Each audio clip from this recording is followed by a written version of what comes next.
John Brown's body lies a-mouldering in the grave, while weep the sons of bondage whom he ventured all to save. But though he sleeps, his life was lost while struggling for the slave. His soul is marching on. Glory, glory, hallelujah. Glory, Welcome glory, to War of the Rebellion, Stories of the Civil War. I am your host, Leon, and this is a reading of the regimental history under the Maltese Cross, Antietam to Appomattox, the Loyal Uprising in Western Pennsylvania. 1861 to 1865, Campaign's 155th Pennsylvania Regiment, narrated by the rank and file. Picking up right where we left off in our soldiers' stories, the Kiskiminetas Squad, by its only survivor, Private J. King Alter. On or about the 22nd of August, 1862, there assembled in Pittsburgh, Pennsylvania, 10 country boys, mostly all residents of the Kiskiminetas Valley and vicinity. They determined to enlist and selected Company A of the Keir Rifles, then being recruited in Pittsburgh, for 3 years or during the war by Captain Joseph B. Sackett. They each gave a complete description of the color of their eyes, complexion, hair, and of their height, weight, etc., and signing their names on the muster roll, were accepted cheerfully. They next presented themselves before the United States examining surgeon, in the garb in which they first made their appearance in this world. They were required to give exhibitions of jumping, running, handsprings, wrestling, and other athletics, which were pronounced satisfactory by the surgeons. They were then immediately mustered into the United States service. Soon after Company A, Keir Rifles became known as Company E of the 155th Pennsylvania Volunteers. The company of 100 recruits was ordered to Camp Howe in the suburbs of Pittsburgh, where were assembled 8 other companies, all of which were merged and formed the 155th Regiment Pennsylvania Volunteers. Here they drew new suits of blue, which in the main were misfits, and with the heavy oversized army shoes and, quote, monkey-like caps, unquote, made the new soldiers look and feel extremely awkward. Many of the uniforms, however, were destined, before many months, to become saturated with the lifeblood of their wearers. Their line of march was from Camp Howe, Oakland, down to the Liberty Street Station, where was standing a train of cars in readiness to carry them to the front at Washington. But the news having preceded them that the 155th Regiment was ordered away, the streets were packed with friends to bid them goodbye. Alas, how many for the last time? The writer was the only one of the little party of 10 from Kiskiminetas Valley to see home and friends again. The train soon pulled out, and when the morning sun brightened the earth, the regiment was near the summit of the Allegheny Mountains. Scarcely had the train stopped before patriotic women and children would be seen making their way to the train with meat, bread, pies, cookies, coffee, milk, and many other eatables for the soldiers, and cheering them also with farewells. At Harrisburg, the regiment was furnished with heavy Belgian rifles, with sword bayonets and steel scabbards. It was a pretty rough change, on leaving Harrisburg, to enter cattle cars, but the boys had their big rifles and sword bayonets, and were headed for the front. The second unfortunate battle of Bull Run had just been fought, when the 155th reached the capital. The boys, however, were allowed only to pass through Washington, and were hastened across Long Bridge and went into camp near Arlington Heights. Their first military duty was the detail of a detachment from the regiment to march to Manassas Station and assist other details in the gruesome work of burying the dead of the Second Battle of Bull Run, where several hundred bodies had remained unburied since Pope's defeat on August 29th and 30th. No commissary wagons with rations accompanied the regiment. An army wagon, however, loaded to its full capacity with shell oysters, was discovered as it was being driven into camp. The welcome relief of the starving 155th Regiment was due to Colonel Allen, who could not have his command suffer from hunger, and so personally gave the regiment an oyster supper. But Lee was invading Maryland, and Stonewall Jackson was heading for Harper's Ferry, and McClellan required the 155th Pennsylvania Regiment and remainder of Humphreys' division to keep the Confederates out of Pennsylvania. They boys packed their knapsacks and were again on the road, making forced marches to join McClellan's army at Antietam. The 155th never had a more thorough wash than whilst halted at the Monocacy River. They could hear the sound of distant cannonading at South Mountain, the first hostile firing many of them had ever heard. The next morning, the regiment received orders from McClellan to resume marching as rapidly as possible, so as to join his army, 20 miles distant, at Antietam. They marched all night, and the morning sunrise found the regiment on South Mountain. They soon met Union soldiers returning from the front with bandaged heads and arms resting in slings, slowly wending their way in search of medical aid. They also heard full particulars of the bloody work of the day before at Antietam. The next campaign was on to Fredericksburg, where we went into camp at Falmouth, on the opposite bank of the Rappahannock. Here death claimed James Rowan and Alexander Clements, the first two from the Kiskiminetas Valley to be stricken down. They died of typhoid fever. Lewis Schreiner, of the Kiskiminetas Squad, became sick and was the third to die. The bark of the Dogs of War, placed on Stafford's Heights on the banks of the Rappahannock on December 12th, was heard opening the way for Union troops and trains to cross on the pontoons. Private Wilbur W. Kuhn, of Company E, said to Corporal George W. Bratton of the same company, quote, "Let us sleep together tonight," unquote. George was very tall, and Wilbur was rather short, and for that reason they did not make good sleeping mates. On the morning of the 13th, the roar of cannon again was heard as preparations for the renewal of the engagement were made. The regiment was ordered out to a position overlooking the town of Fredericksburg, where a dense blue cloud of smoke could be seen. The roar of cannon, the bursting of shells, the incessant crash of musketry was also heard. Owing to the prevalence of a heavy fog, the armies were all invisible. We knew, however, that men were dying by the hundreds at every volley of musketry and artillery. At General Burnside's headquarters at the Phillips House, close by where the regiment was in line, men in a balloon were taking observations of the field. About noon, or soon after, Humphreys' division was ordered forward and began to descend towards the Rappahannock River.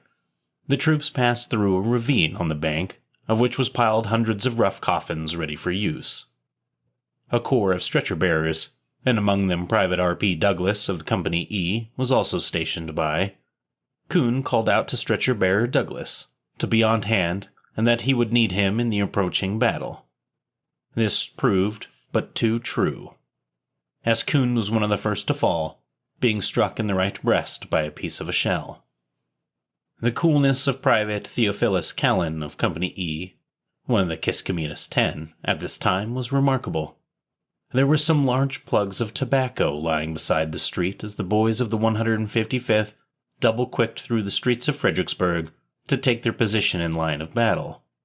Callan picked up one of the plugs, and taking a chew from it, then flourishing it over his head and thrusting it into his haversack, remarked that the plug would last him a long time. The regiment soon formed ready for battle. Knapsacks were unslung. Then was heard the voice of Colonel Allen, commanding the 155th. "Forward! Guide center! March!" The regiment advanced in steady order to the top of the hill, when the next command rang out. "Advance! Double quick! March!" The regiment did not gain the stone wall at the foot of Mary's Heights, which was defended by the enemy through Fowls Deep. The writer, after the enemy's volley ceased, looked around to find some of his messmates. A form, lying face down, attracted him. It was the dead body of Color Corporal George W. Bratton, the writer's messmate. The writer next heard someone call, "Alter," which was at once answered, and Wilbur W. Kuhn, another messmate, was found mortally wounded. The writer, by permission, remained with him overnight, until his spirit was called away. Thus, 2 more of the Kiskiminetas Squad would never again answer at company roll call in this world. A week after the return of the regiment to camp, the brave Alexander Ritchie sickened and died in the hospital. In 5 short weeks, 6 of the names of the 10 from the Kiskiminetas Valley had been stricken by death from the company's roll. Private Duncan Mcpherson, another of the 10, died in the hospital early in February. Another of the squad, Private William A. Lycan, grounded arms, never to recover again, falling in the famous charge of June 18, 1864, on the enemy's works at Petersburg. 2 weeks before the death of Lycan, still another of the Kiskiminetas 10, Private Theophilus Callan, was killed on the skirmish line at Bethesda Church near Cold Harbor on June 3, 1864. On the morning of June 30th, 1863, the writer, from a sick leave, joined his company on the march to Gettysburg and participated in the capture of Little Round Top. Captain Sackett and Assistant Surgeon W.S. Wilson, at the close of the action, ordered the writer, being unfit physically to resume the march, to report to the town of Gettysburg for treatment in the General Hospital. The writer's disability becoming permanent, he was finally transferred to Company E, 14th Regiment Veteran Reserve Corps at Alexandria, where he served as orderly under Colonel Samuel McKelvey of Sewickley, Pennsylvania, until mustered out of service June 25, 1865. As the sole survivor of the Kiskiminetas Squad of the 155th Regiment, it is needless to remark, because of the 9, quote, unreturning braves, unquote, who enlisted with him. With Grant at Opening of Wilderness, by Corporal L. E. Mcpherson, Company C. On bivouac, at the end of the first day's march of the 5th Corps, following Sheridan's cavalry, on May 3, 1864, before reaching the crossing of the Rapidan, an order from General Ayres, commanding the 1st Brigade of Griffin's Division, was received by the 155th Regiment for a detail of 10 enlisted men to report at 9 p.m. at Brigade Headquarters, adjacent to the regimental camp. The writer's diary, as well as his memory, is now too faded to recall, at this late date, the names of all the detail from the 155th. He has, however, a clear recollection that Private Harry Curry of Company F, Private Charles McKenna of Company E, and Charles Bunton of Company D were among the number, as they became for the term of the detail lasting several days the messmates of the writer. It was found, no reporting to the brigade headquarters, that the entire detail called for 60 men, who were placed under orders of Lieutenant E.B. Bradford, 17th United States Infantry. The detail at that hour of the night was marched half a mile to the rear and halted among the wagon trains of the brigade, which, with many other teams, were parked close by. What the duty was to be, its duration, or other information about this detail was a mystery to those forming it. As they spread their ponchos upon the ground for the night, among the wagons of the brigade, what the duty was to be, its duration, or other information about this detail was a mystery to those forming it. As they spread their ponchos upon the ground for the night among the wagons of the brigade. It was recalled by some of the guards that General Ayres' headquarter wagons, and their contents and drivers and guards, had been captured on the Mine Run movement a few months previous, and this entailed the great personal loss of the general's new uniform and supplies of commissary for the brigade mess. They supposed that the present detail was a precaution taken by the general against a repetition of any such loss by predatory guerrillas or cavalry of the Confederates. Nor was much light thrown on the subject the next day, When the march was resumed in the detail, with the United States regular officer named in charge, marched alongside of the brigade wagons, closely guarding the same, until the Rapidan was crossed and all the wagon trains, aggregating 200 or 300 ammunition and commissary wagons, were parked again in the great open space set apart for the 5th Army Corps trains. The guard duties were very light, and no incident worth noticing occurred during the day's march of the wagon guards. Once the wagons were parked, with the train at the close of the day's march of 10 or 12 miles, the guards of our detail were allowed to visit their companies. They availed themselves of the privilege and soon joined their companies in the bivouac close by. We tarried with our company messmates until a late hour, discussing the prospects of the great campaign of the Army of the Potomac then opening, filled with every confidence in it being successful under Meade and Grant, both tried generals, and thus ended wagon guard duty of May 4th. The night before the battle. It was, indeed, a sad parting that night from comrades of our companies, and proved a final separation from beloved companions and messmates as the wagon guards bade good night and returned to their adjoining bivouac where the trains were parked. Before the next sunset, the two great armies had met in deadly combat, and 10,000 men on each side had fallen in the contest. On the morning of the 5th, however, all mystery about the object of the detail was removed, when about 9 o'clock the 60 men thus detailed were ordered to fall in, and were marched a short distance to report for duty to the Provost Marshal General at headquarters of the Army of the Potomac.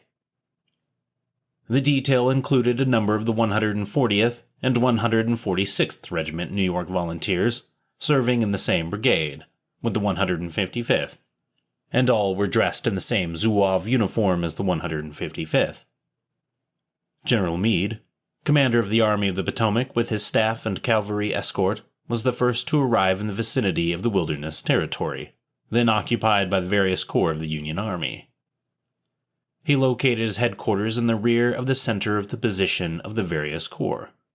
General Warren's corps, being on the immediate front, around Meade's headquarters, the 114th Pennsylvania Regiment, known as Collis Zouaves from Philadelphia, were stationed as headquarter guards.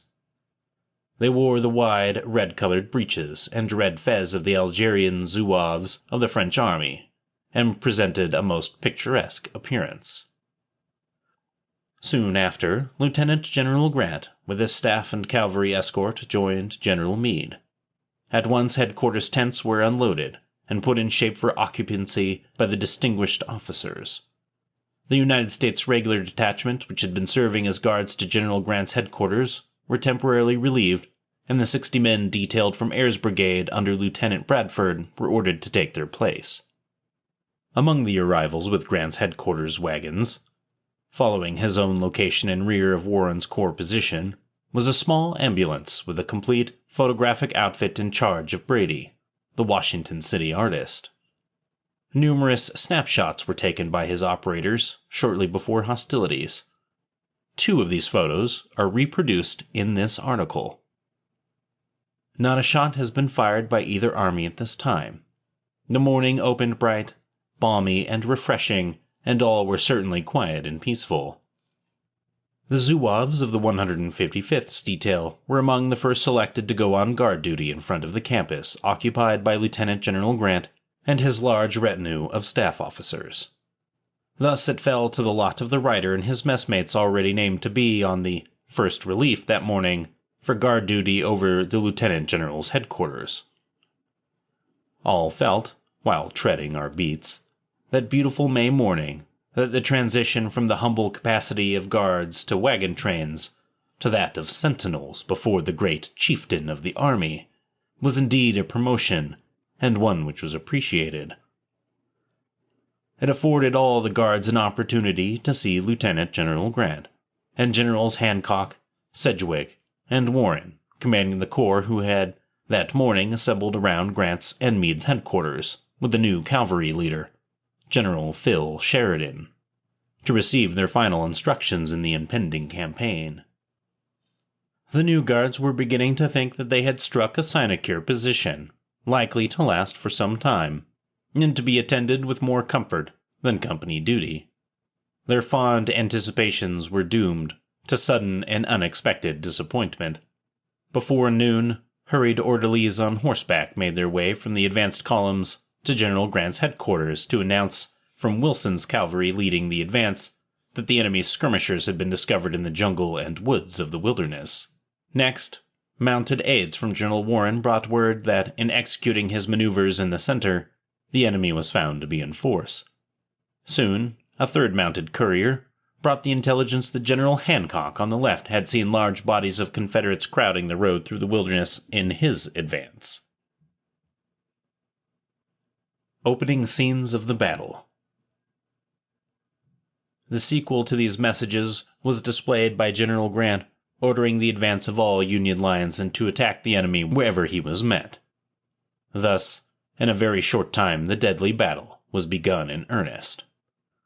As the hostilities commenced in front, non-combatants who had followed the camps of the corps to the very front, little expecting a battle so soon, flocked to the rear, panic-stricken, and spread consternation to all other non-combatants.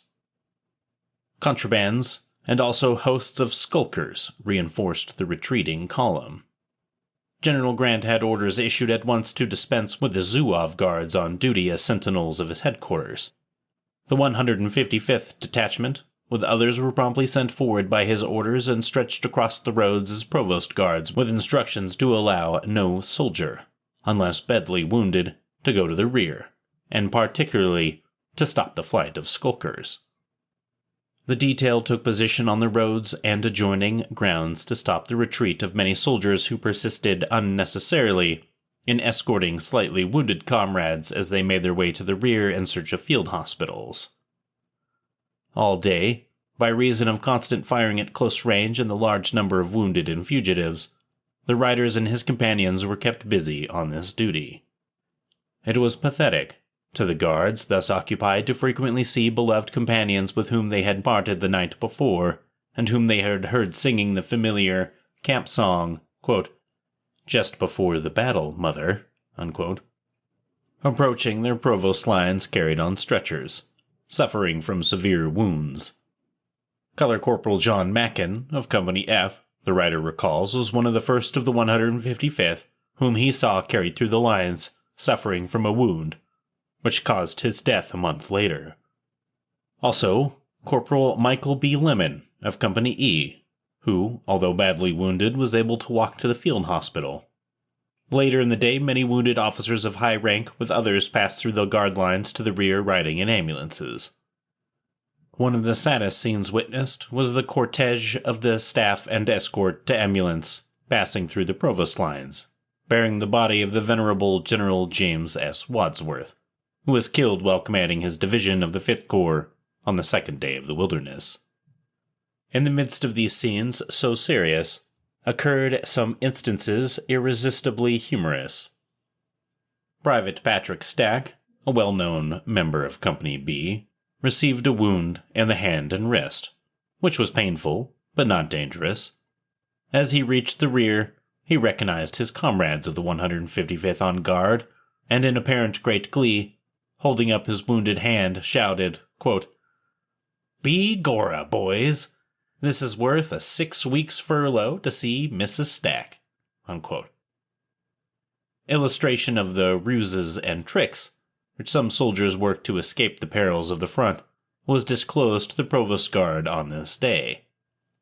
Comrades, quite able to walk, but slightly wounded, would find other comrades volunteering, one to carry his gun, another his cartridge box, another his canteen, another his haversack, and still another to take his arm, escorting him to the rear, as if mortally wounded. The provost guards were inexorable in drawing the line at such conduct, and in compelling the volunteer escorts to return to the front. One extremely preposterous attempt to pass through the guard is recalled. A skulking soldier, desirous of escaping, who limped along, was held up by 2 or 3 companions.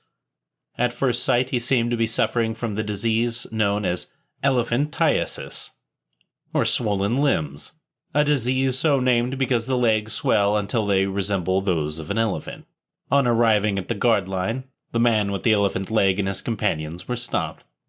He boldly asserted that the abnormal leg was the result of a wound just received from a spent cannonball at the front, which entitled him to pass through the lines. A lull in the rush at that time enabled the corporal of the guard to spare a couple of men to strip the limb of its dressing to ascertain the facts. This examination resulted in discovering that the fellow was an impostor who had actually wrapped cloths and blankets and surplus clothing, which he had picked up and bandaged the uninjured limb until it had the appearance of a swollen leg. Exciting experiences. The next day, May 6th, the new provost guards had an unusual and most exciting experience. Late in the afternoon, General Early's troops swooped down upon the unprotected portion of the Union right occupied by General Sedgwick's 6th Corps. The Confederate attack was so much of a success that it resulted in the capture of 2 brigadier generals, Shaler and Seymour, and several regiments of their brigades, including a number of the 61st Pennsylvania of Pittsburgh. This crushing attack of the Confederates caused a brief panic, which extended back to the vicinity of Grant's headquarters, about which hundreds of panic-stricken fugitives had assembled for safety after the Union line gave way. The experience of the Guard on this occasion, as stated, was remarkable in this that it required the Provost Guard to change front from its previous orders and to back fugitives in the direction of what had been previously part of the rear of the Union line. Here, in this trying emergency, the Provost Guards on duty had excellent opportunities of witnessing the effect of the disaster to the 6th Corps upon Lieutenant General Grant. General Meade, who was of an excitable temperament, exhibited at this time great perturbation, energy, and activity. General Seth Williams, Adjutant General, and all the aides of the staff and mounted orderlies about Meade's headquarters were at once converted for the time being into Provost Guards, engaging and reinforcing our small detachment, in checking and driving back the frightened fugitives who had fled from Early's advance to escape capture. The writer can yet, in his mind, see the swords of General Meade's staff officers being brandished at these men flocking to the rear. The headquarters cavalry escort, mounted orderlies, and aides all exerted their utmost efforts to stop the senseless conduct. As observed by the writer and companions at the time, General Grant's action was the very reverse in every respect of that of his illustrious colleague, General Meade. General Grant was as cool, calm, and imperturbable during all this short melee, as if in the quiet of a country church. He had in his mouth the proverbial cigar, which he smoked in his usual manner. No doubt General Grant, at this critical moment, when his own future was at stake in the first battle in which he commanded the Army of the Potomac, well knew that when he assigned General John Sedgwick to the important position on the right, that Sedgwick was responsible, and able to counteract and to check the disaster which befell that portion of the line. Grant's intuition on this subject was right. A battlefield souvenir. The 6th Corps, under Sedgwick, which had occupied the right of the Union line, soon rallied and drove back Early's and Gordon's columns to within the Confederate lines. The ground thus recaptured by General Sedgwick had been the scene of a deadly hand-to-hand conflict between the contending armies, lasting an hour or more. The loss on both sides was very heavy. An incident is recalled by the writer, who, with Curry and McKenna, of the temporary Provost Guard, were called to pass over this ground. It betokened the closeness of the range of the firing of the troops engaged. One dead body of a soldier of the 6th Corps was found in which no less 6 bullets had entered, leaving signs of burning cartridges on the clothes where penetrated by the balls. In this particular case, a stretcher-bearer exhibited a small pocket prayer book called the, quote, Devout Manual for Use of Catholics, unquote, which had been taken from the breast pocket of the dead soldier's coat. The little book of 200 pages, tightly clasped by a small brass band, was perforated by a bullet through and through. as clean as if it made at a target fired at close range. Unfortunately, the inscription on the flyleaf of the book was so torn and obliterated by the bullet as to leave uninjured only part of the handwriting, neat and small like a mother's or a sister's. It read, quote, Mr. Thomas Dolan, Company C, 6 New York Volunteers, 2nd Brigade, 3rd Division, 6th Corps, Army of Potomac. Private McKenna accepted the gift of this little missile from the burial squad, promising to make efforts to discover friends of the dead comrade, and that they might be comforted by the return of the blood-stained relic, but his inquiries have been unsuccessful. For the purpose of helping to find friends of the owner of the book, it has been photographed for publication with this article. In conclusion of the adventures of this temporary Provost Guard detachment, their 3 days' ration supply became exhausted. Lieutenant Bradford detailed an orderly to General Ayres for instructions and received orders to disband his command and have the details reported once to their respective companies. After the severe all-night's march on the way to Spotsylvania to begin the search for Ayres' brigade of Griffin's division in the advance of the 5th Corps on empty stomachs was a cheerless undertaking. Commissary Sergeant George P. Fulton of the 155th, however, met the hungry detachment very early in the morning of May 8th en route to Ayres' brigade, and, in the vicinity of Alsop Farm, distributed most welcome hardtack and coffee in abundance. As the little detail resumed its march under Lieutenant Bradford to join Ayres' brigade in lead of the 5th Corps, and had left the main road for a short cut through the woods, had suddenly encountered the flankers of a moving column of Confederate troops of General Ewell's command. They opened a brisk fire on Lieutenant Bradford's detail, but the superior strategy and alacrity of the latter enabled his men again to reach the main road within the Union lines and to escape without loss.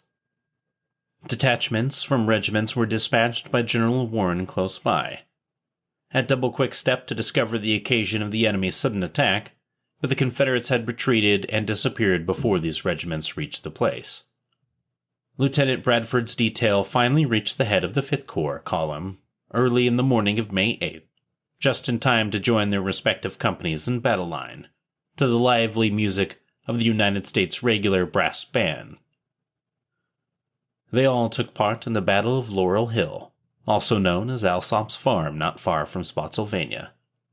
This temporary little detail certainly had a most varied 3 days' experience, which, however, was followed through Grant's further flank movements to Spotsylvania, with constant fighting and skirmishing during the next 30 days at Spotsylvania, North Anna, Bethesda Church, and Cold Harbor, all of which no doubt is described in the general history. Note: the comrade editors of this history were shocked within a day after receiving the above interesting contribution from Corporal Mcpherson by a dispatch from his family in Chicago, announcing the comrade's death apoplexy, October 5th, 1908. Comrade Mcpherson was a prominent attorney in Chicago and for many years, until his death, of counsel for the Pullman Company of that city. And that's the end of today's episode. We will continue on next week with Wounded and a Prisoner by Corporal John Griffith, Company H. Next week. So we'll get to that, which is a really good story. Man, let's get into some show notes. The Kiskiminetas Squad with Private Alter. First off, this guy can write. And both of these guys that wrote are super hardcore. My goodness. I love in the beginning how the onboarding process into the army is described. But by minute 3, we're talking about their blood-soaked uniforms. Oh, dude's a hardcore writer. But, I guess he did stay out on the Fredericksburg battlefield with his messmate till he died. So he's a pretty hardcore dude. And just imagining the type of change that brings in somebody. I mean, he basically gave himself a disability just trying to stay on the Gettysburg battlefield, which is pretty hardcore.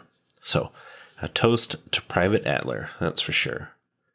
And of course, for this episode, all of the pictures and music related to it will be posted on the website, rebellionstories.com. Make sure you come check it out. I'm not going to spend too much time talking today because I have somewhere to be. But that last story, you show up for basic guard duty and you end up protecting General Grant. How did they put it? From wagon guards to sentinels. That's true. Talk about surrounding yourself with a contingent of highly trained volunteer soldiers. They were all Zouaves, so they look good too. So, both really interesting stories. Really enjoyed them. Take a look at the website if you haven't in a while. Got a whole bunch there. And I will see you guys in the next episode. Sorry, the episode is late. I was tired, so I went to bed. Bye-bye.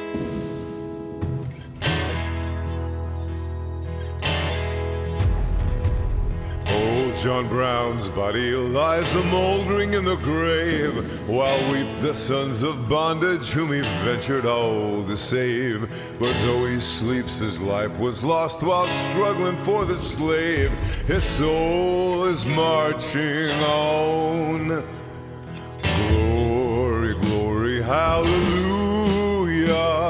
Glory, glory, hallelujah. Hallelujah, for his soul is marching on.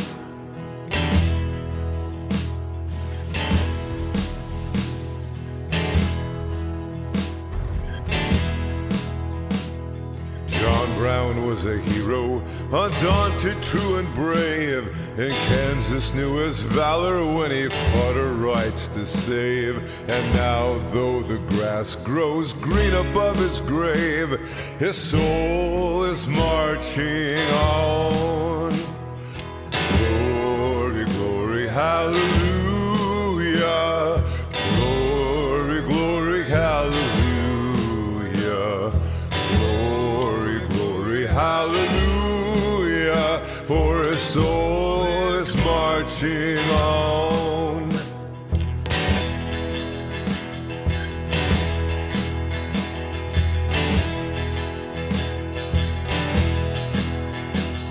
He captured Harper's Ferry with his 19 men so few, and frightened old Virginia till she trembled through and through. They hung him for a traitor, themselves a traitorous crew, but his soul is marching on. Glory, glory, hallelujah. Glory, glory, hallelujah.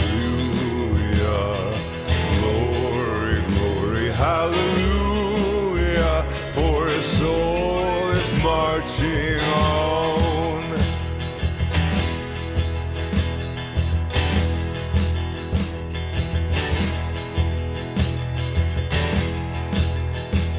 John Brown was John the Baptist, of the Christ we are to see.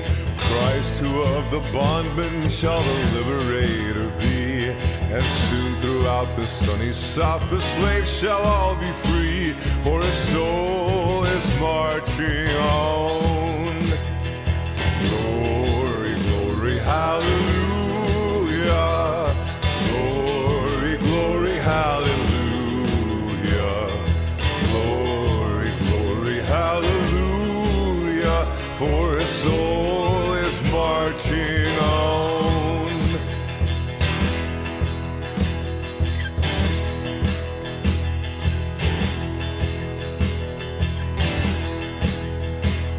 The conflict that he heralded, he looked from heaven to view on the army of the Union with its flag red, white, and blue.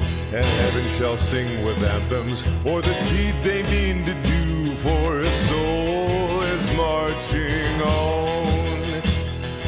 Glory, glory, hallelujah.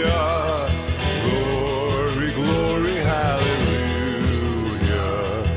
Glory, glory, hallelujah, for his soul is marching on.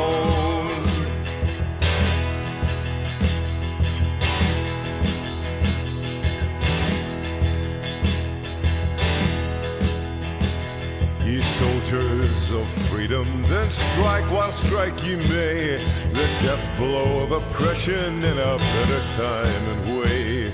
The dawn of old John Brown has brightened into day, and his soul is marching on. Glory, glory, hallelujah. Glory, glory, hallelujah. Glory, glory, hallelujah. For his soul is marching on. Glory, glory, hallelujah. Glory, glory, hallelujah. Glory, glory, hallelujah. For his soul is marching on. For his soul